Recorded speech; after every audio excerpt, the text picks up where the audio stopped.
To expedite the delivery of aid and services under the administration of President Ferdinand R. Marcos Jr., the government is set to digitalize the distribution of various financial assistance programs.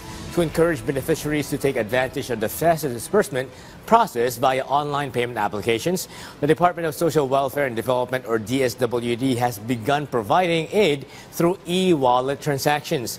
This initiative will also be expanded to other programs, including the Tulong Panghanap Buhay sa Ating Disadvantaged Displaced Workers, or TUPAD, of the Department of Labor and Employment, or DOLE. Meanwhile, the palace has also assured that digital literacy programs will be implemented to equip citizens with the necessary skills to officially use government technology and online services.